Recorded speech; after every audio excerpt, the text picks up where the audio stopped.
how did I run my protocol and dose my RAD 40? Well, I wanted to be at a systemic 10 milligrams a day, okay? And what I mean by that is that 10 milligrams a day of RAD in your system does not mean you actually take 10 milligrams Monday, Tuesday, Wednesday, Thursday, Friday. No.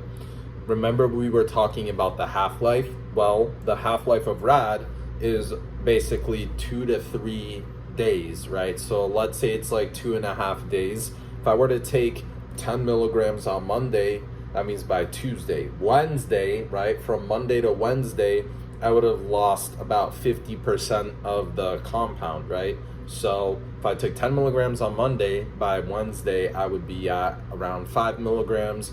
By Friday, I would be at around 2.5 milligrams. And you see how it like cuts in half over and over and over again as you go longer. So how do you reach a systemic 10 milligrams daily?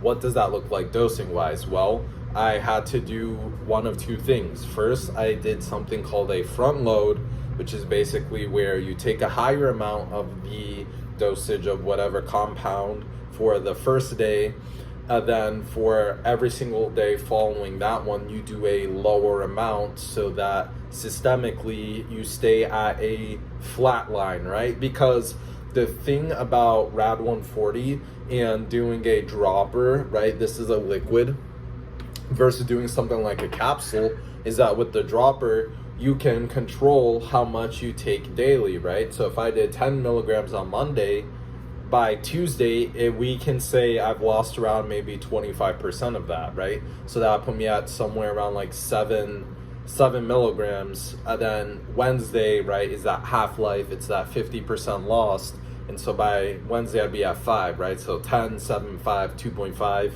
1.25, etc., etc. And so what I did was 10 milligrams on the first day, and then 3 milligrams every single day following that, right? Because 10 milligrams on Monday, by Tuesday, I would have lost around 2.5 milligrams. So I would be at around 7.5 milligrams of RAD 140. But then if I resupplied it with a 3 milligram drop, or a 2.5 milligram drop, whatever, systemically I would be back at 10 milligrams again. And by Wednesday, that Monday dose would have been cut in half, but then I would have dosed another 3 milligrams and the cycle would continue, right? So I'd stay at a flat line, 10 mgs a day, right? And that is how you kind of want to go about dosing these things if you don't want to completely destroy your hormones. Why do I say that? Well, when we look at the clinical trials, at the public stuff that's been posted, we can see that RAD 140 is suppressive even at 1 milligram a day, right? And that's, of course, because of compounds.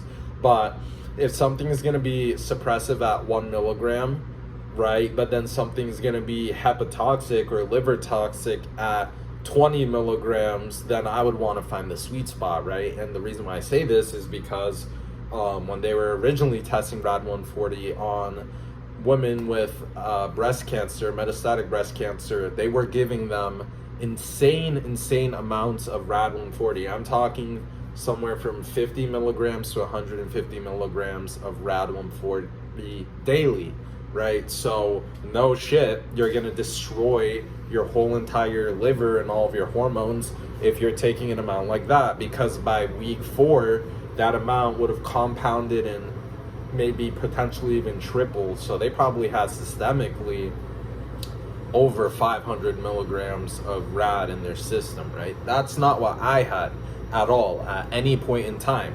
Not even 20 milligrams that I have systemically. And going back to the liquid versus the capsule, the thing about the capsule is you can't really split up the dosaging, right? Like you could theoretically open the cap, but then the powder tastes like shit and it messes. I don't know, capsules already have somewhat of a worse bioavailability because part of it gets digested and lost in that process, unless it's something that's methylated. But this RAD 140 is not methylated, and most SARMs aren't methylated.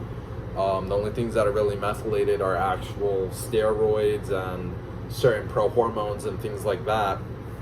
But the point I want to get back to is that if you have to do it the capsule way, then yeah, you gotta change up your dosing a bit, because if you did 10 mgs on Monday, you can't take like 3 mgs worth of a cap on Tuesday, so you would simply have to take Tuesday and Wednesday off, and then you would take it on Thursday again, and then on Sunday again, or something like that.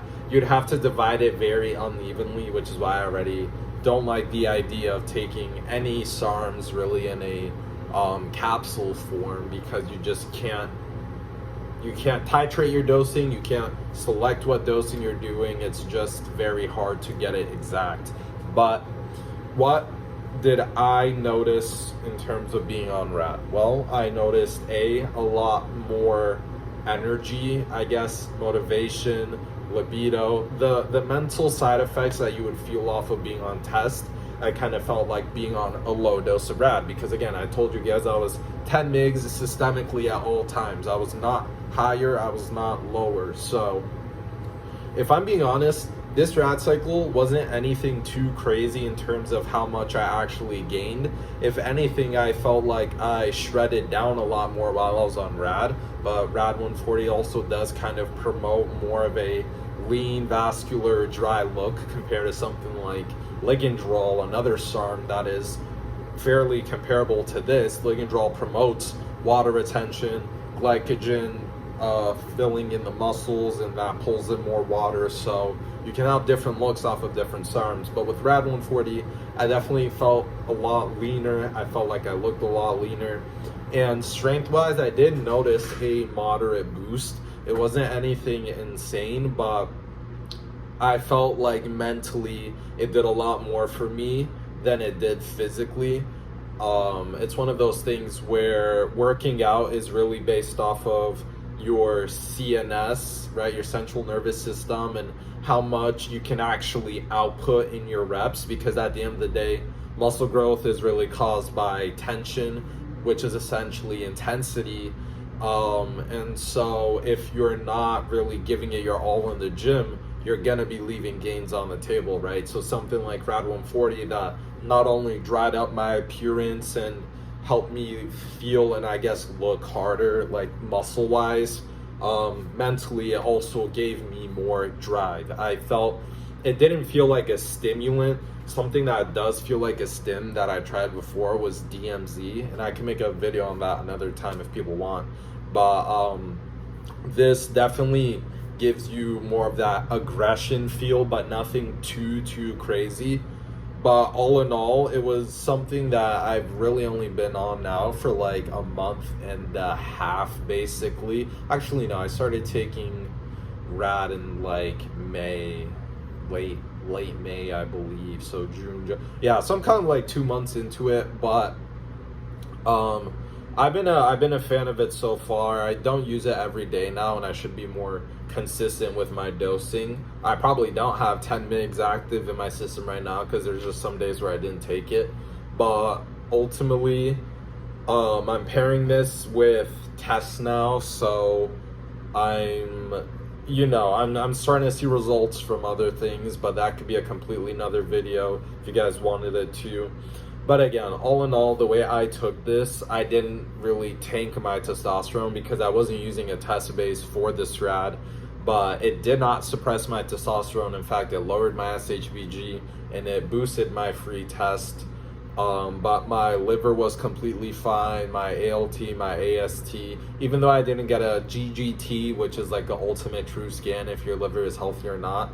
I didn't have any signs of inflammation throughout any of my blood markers, my CBC, my CMP, my lipids, HDL, LDL, all that stuff was actually in range and looking better than when I started, than when I did my blood work before. And the main reason for that being I was just more on top of ancillaries now. I was taking my liver support, I was taking my heart support, right? That's super huge. That's something I've also been trying to keep in mind. Been taking stuff to help lower my blood pressure and to ultimately just keep me healthy and running while I'm on this cycle, I guess. But if you guys enjoyed this video, let me know in the comments down below. Thank you for showing support and asking comments in the other Rad 140 video I posted. And again, let me know if you want to know about any more of my experiences with any of the other compounds.